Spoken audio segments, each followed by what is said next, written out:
We're starting out with Adam Chappell's regeneratively grown rice. I'm super excited. He's been texting me the last 2 days asking how the milling's been going. We are actually going to be milling brown rice flour, white rice flour, and then we also have his rice that we're going to bag up and just sell as rice for cooking. Yeah, this is so exciting. I've been following this journey for years. You've gotten to know Adam. You've met in person. You really have looked at his growing practices, and to return to the most simple thing, which is a farmer working directly with a brand, what I had hoped for all these years. Well, yeah, You're making it happen, Jen. You're living my dream. you made it happen, actually.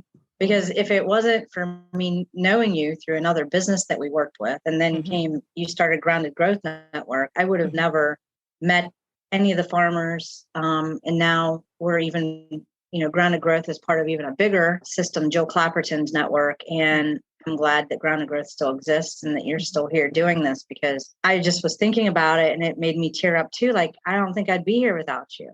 Oh, so you make me tear up. Look, now you're making me cry. But yes, what every interviewer aspires to, make the guest cry. Well, and my passion for saving the earth and being nice to it. Since I was a kid, I didn't know how I was going to go about doing that as an adult. And this is my way of contributing, is through supporting the regenerative farmers who are trying to save our planet from climate change. And in exchange, being able to support them by having my own food brand and putting their product directly into our food and then providing that to the consumer. And then it just keeps going on and on and on.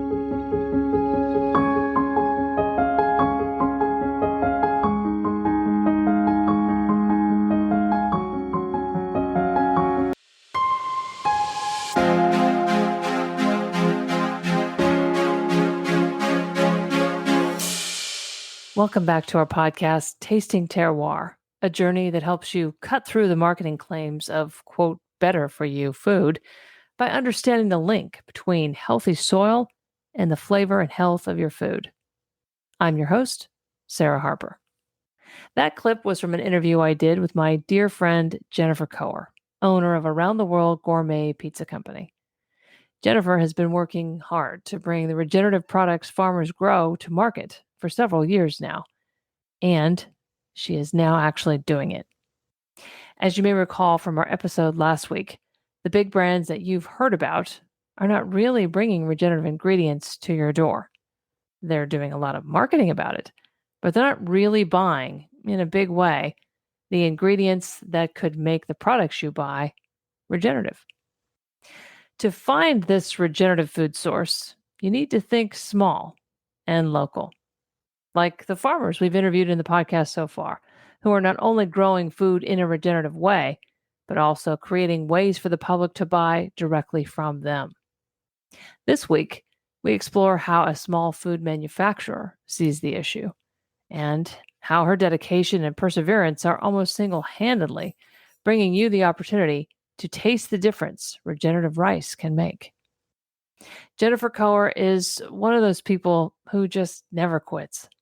A finance major turned baker and then small business owner, Jennifer has been making some of the best gluten-free pizza crusts on the market for several years.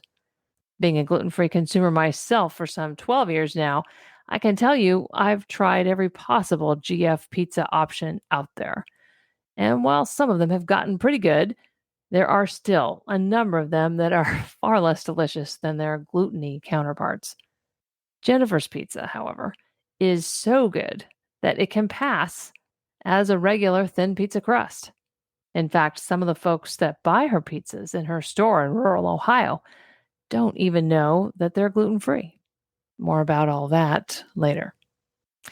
In this episode, I want you to really absorb just what it takes to bring better ingredients into the products that you buy. How much effort and risk and expense, and how much of it is being borne by those who can least afford to do it because they believe in it so much. You really have so much power to shape the course of the food industry by supporting dedicated, true believers like Jennifer and the others that we're profiling in this podcast. For sure, if you are in the Pittsburgh, Pennsylvania, or Columbus, Ohio areas, and you care about better food and the planet, or both, you are going to love this brand and this woman, just like I do. Here's my interview with Jennifer Coer, owner of Around the World Gourmet and Regen Milk.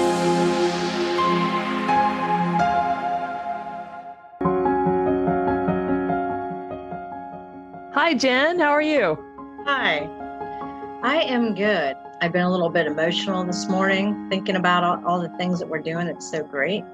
Yeah. Well, very exciting. Good. Before we get into that, tell everybody who you are and what your business is, what you're doing, and where you're at. It's Jennifer Coer, and I'm in Eastern Ohio. I'm right near the Ohio River. I'm about 45 minutes southwest of Pittsburgh and about 2 hours east of Columbus. So this is my hometown area. I live in St. Clairsville. I'm from Belmont County, and our business is located in Bellaire, Ohio. So anybody in the Pittsburgh area that wanted to take a regenerative trip could just hop in the car. 45 minutes? 45 minutes. Yeah. There you go. Not that far. Not that far. Yeah. And so here I am with a business, a food company. Coer Foods International is the corporate name. Doing business as Around the World Gourmet, which is my food brand. And now also doing business as Regenerative Mills.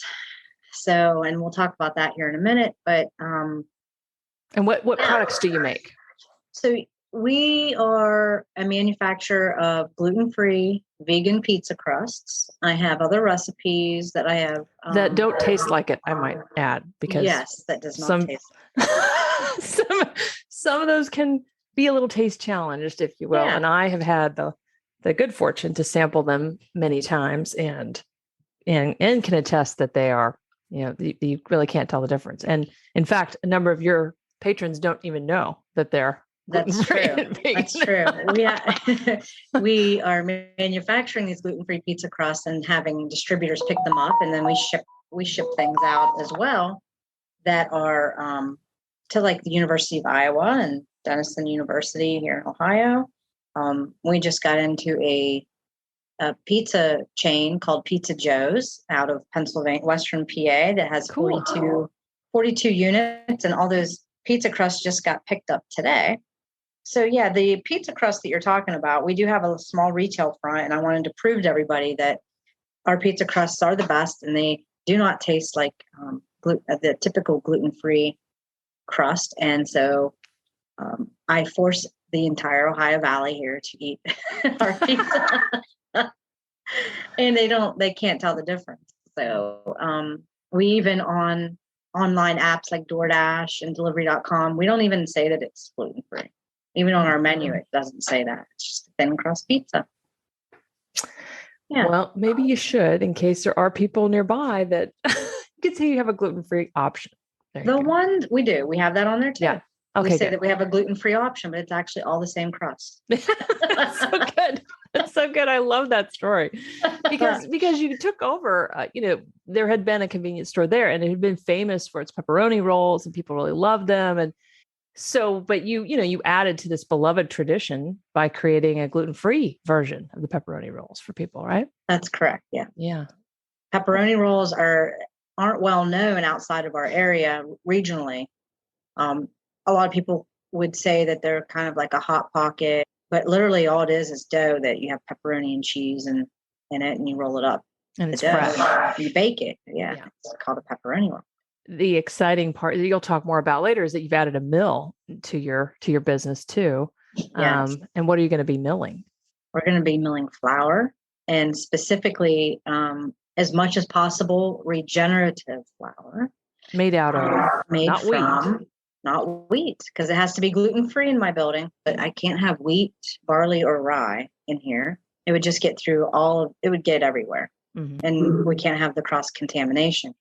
But we're starting out with Adam Chappell's regeneratively grown rice. I am super excited. He's been texting me the last 2 days asking how the milling's been going.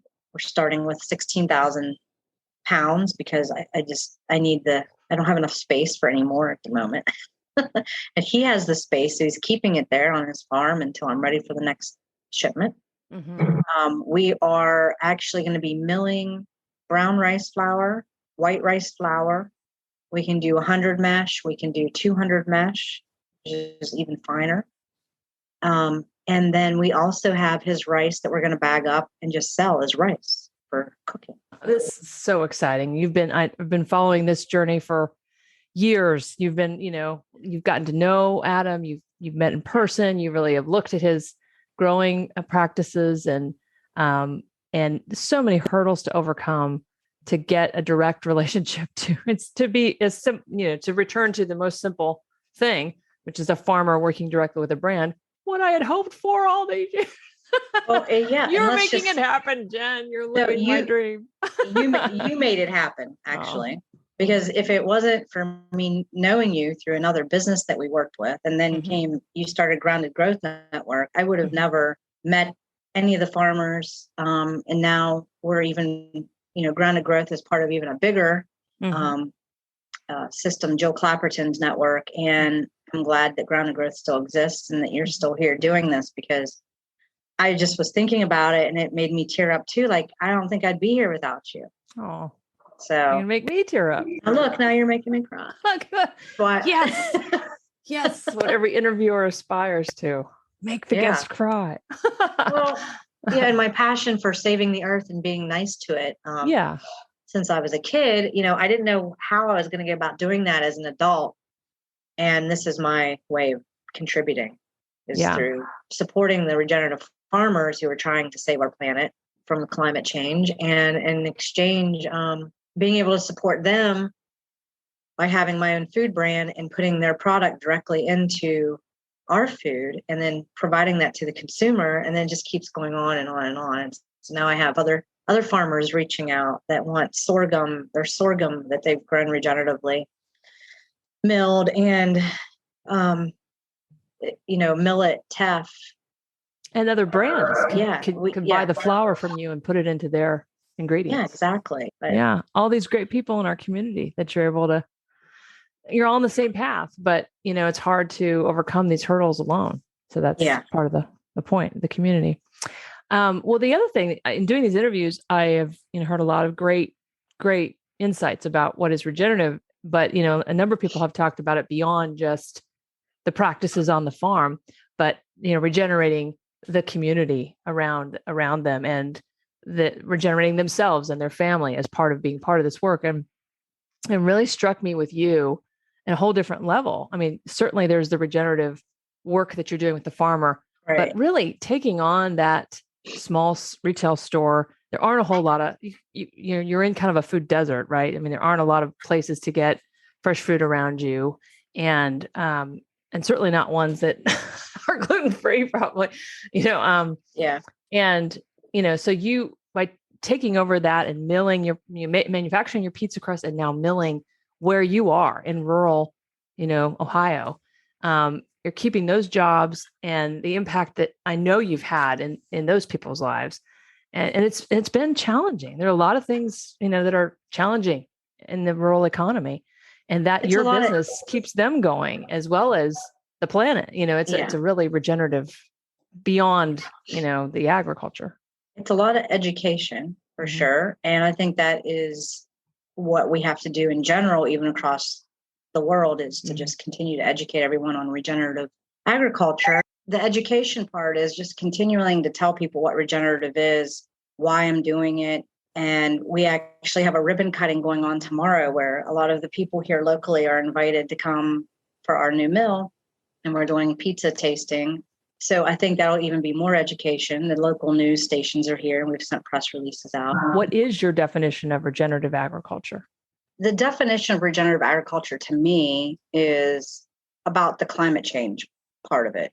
And I know that there are other benefits, obviously, but regenerative agriculture is a process that I think is a continuing process.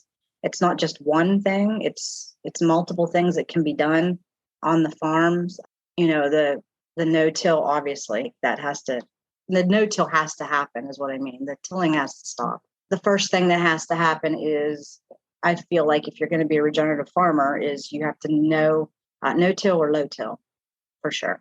Then there's other things that you can do, like the intercropping and the cover cropping and not using as much water. And then, I know that they have difficulty with the weed control. So then you have to think about that. And then there's also the animals being brought on. So there's a lot of different ways to be regenerative. But definitely the first thing for me is that this carbon needs to stay in the soil and to keep the planet cool and help with the climate change issues that we have. That definitely is mandatory. And from what we've learned, there aren't a whole lot of rice growers that are doing what Adam is doing in Arkansas. So that's kind of a rare thing to give him a specific market and a path to keep doing what he's doing, and for other farmers to maybe follow his practices. He's been featured in all sorts of different places. And if you just do a search for Adam Chappell, you'll find all sorts of interviews he's done. And in the farm world, he's kind of famous. So it's such a wonderful step forward that is a market for him and for other, and a signal to other farmers that making these changes, they can actually benefit from that financially, and not just a pat on the back and featured as somebody on a box, which is nice and all, but and, it's a real market connection.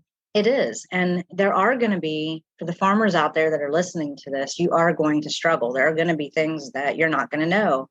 Just like in our process, the farmers normally go and just drop off, their grains to a silo, and they never had to think about how long is it going to take for me to get into the cleaners, because they already have customers in line.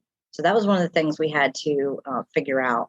And, rice being harvested in November, thinking we're going to get it immediately. And then, learning that we had to wait in line for the cleaner, take the bran or take the hull off. And then also finding out that this rice has to be dried to a certain point and then tested before you can even take it to the cleaner. We had some growing pains with that, and there's going to be growing pains for everybody, but you just take some deep breaths and you keep going, because I do not want to go live on the moon, and I don't want to go live on Mars.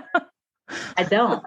We have a beautiful planet, and we just need to make sure that we're not destroying it. It's been given to us as a gift. Yes. And I feel like there's a lot of people who don't think like that. They just trash it. They just throw their cups out, litter all over the place. Very destructive behavior.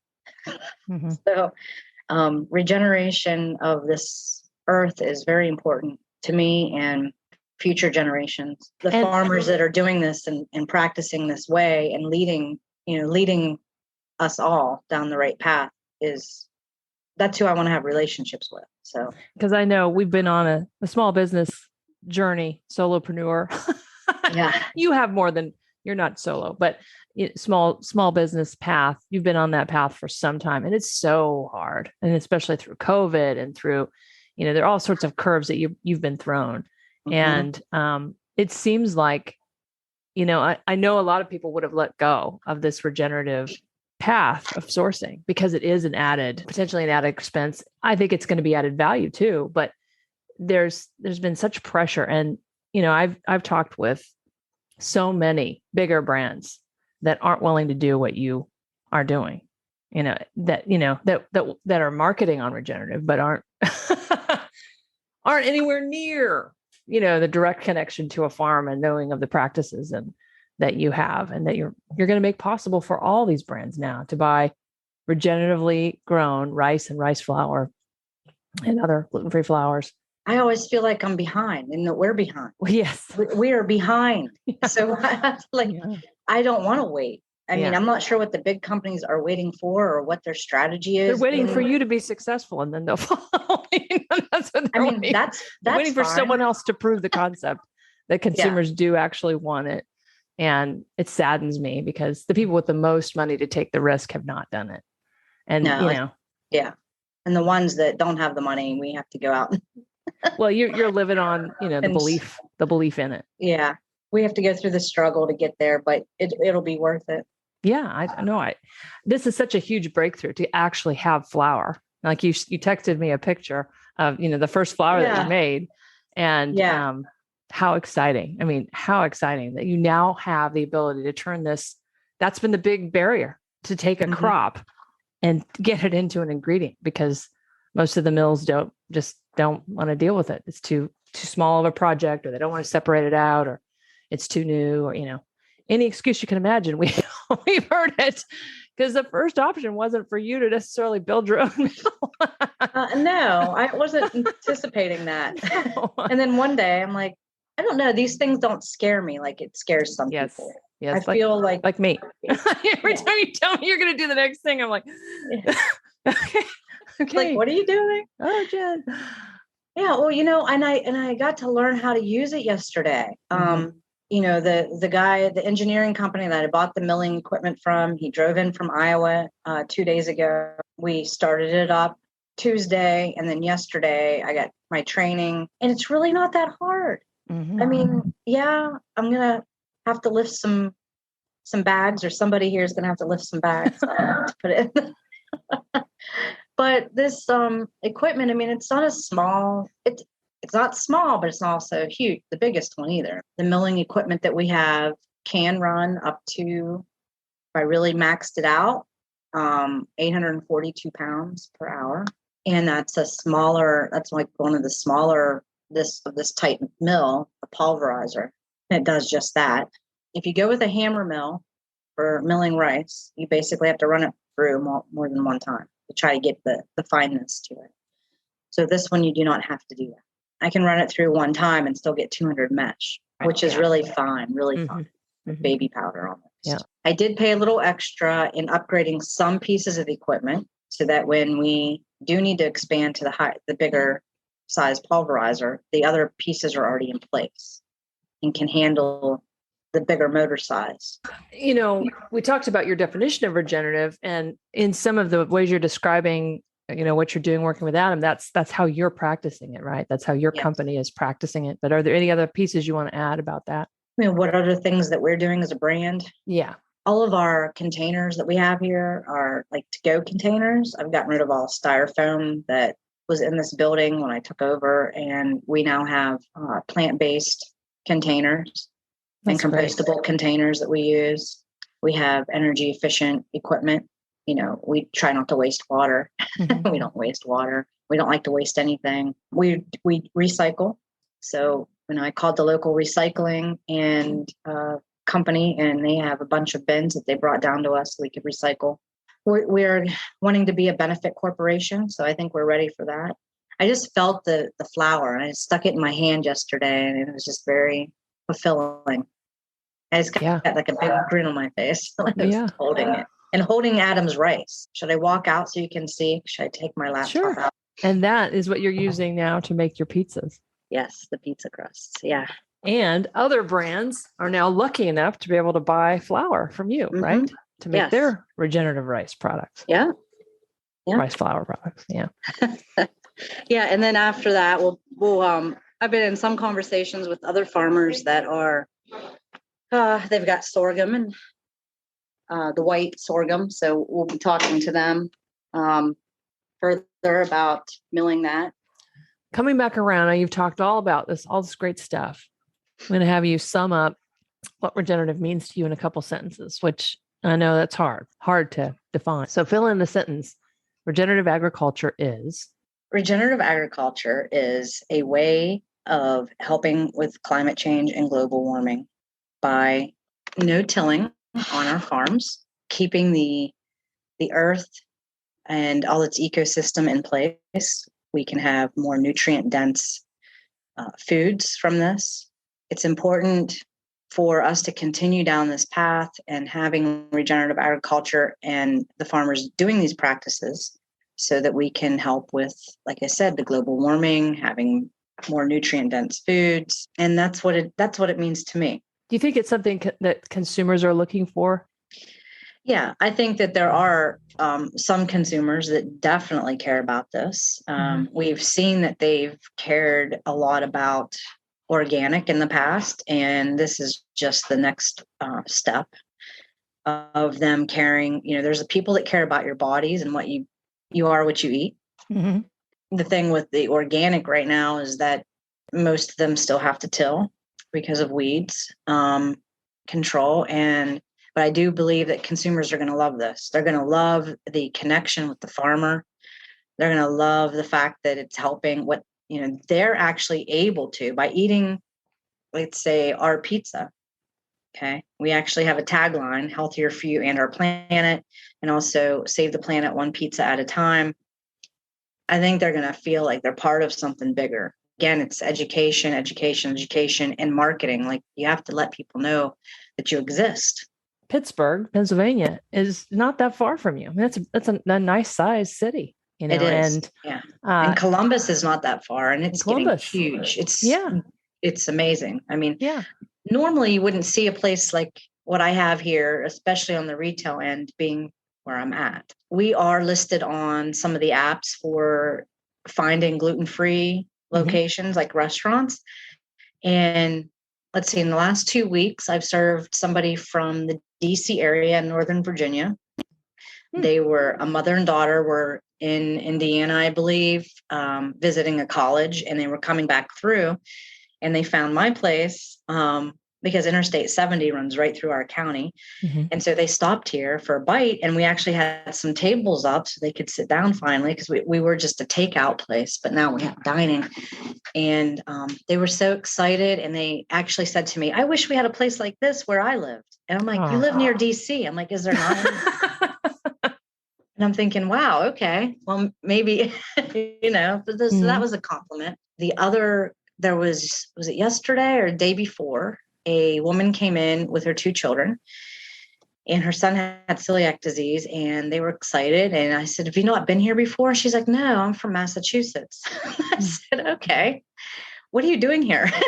She said, well, I have family that live in Steubenville and Martins Ferry, which are 2 towns north of here, about 30 minutes and about 15 minutes away. And she had not been here for like 6 years, but she came back to visit and got the app out and saw that there was a gluten-free place here, and came down, and she's like, this is amazing. The food's great. The pizza's great.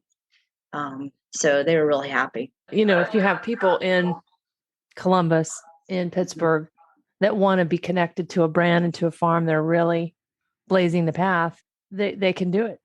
They could, they can order flour from you. They can order products from you. They can, they can help you help this whole market grow. They can be part of that. And you know how we had talked previously, Sarah, about, we thought it was going to be a challenge because I'm in mostly food service and not in retail stores. We didn't think that food service would care as much. Well, that chain restaurant that I just told you about, the pizza parlor, Pizza Joe's, out of Newcastle, PA, they have the 42 units. When I went up there to meet with them, they actually have a sustainability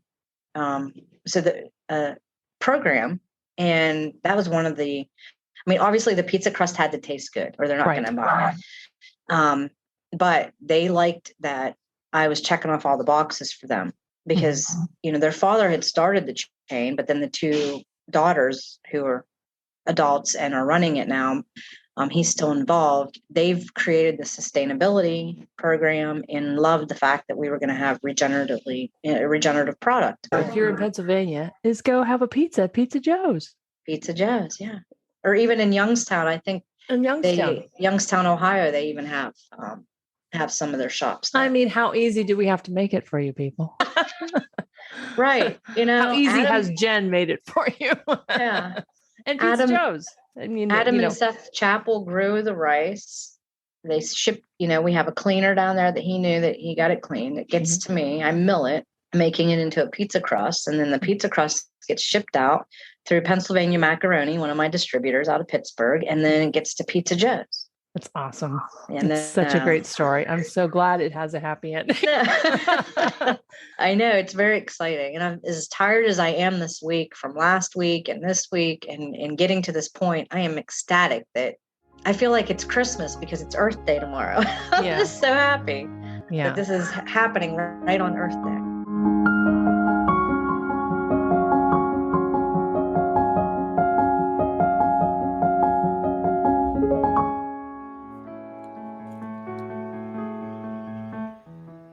You've been listening to Tasting Terroir, a podcast made possible by a magical collaboration between the following companies and supporters, all working together to help farmers, chefs, food companies, and consumers to build healthier soil for a healthier world.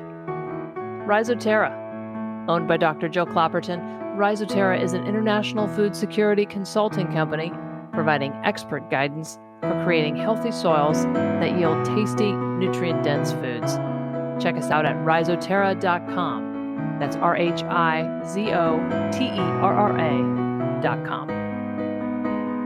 And the Global Food and Farm online community, an ad-free global social network and soil health streaming service that provides information and connections that help you apply the science and practice of improving soil health. Join us at globalfoodandfarm.com. And from listeners like you who support us through our Patreon account at patreon.com/tastingterroir. Patrons receive access to our full-length interviews and selected additional materials. Patrons will also have the opportunity to submit questions that we will answer on the podcast. Tune in next week to hear more interviews and insights with myself, Sarah Harper, and Dr. Jill Clapperton, as well as the regenerative farmers, chefs, and emerging food companies in the Global Food and Farm online community and beyond. If you like our work, please give us a 5-star rating and share the podcast with your friends. Thanks so much for listening and for helping us get the word out about this new resource to taste the health of your food. Until next week, stay curious, keep improving, and don't stop believing that better is possible when knowledge is available.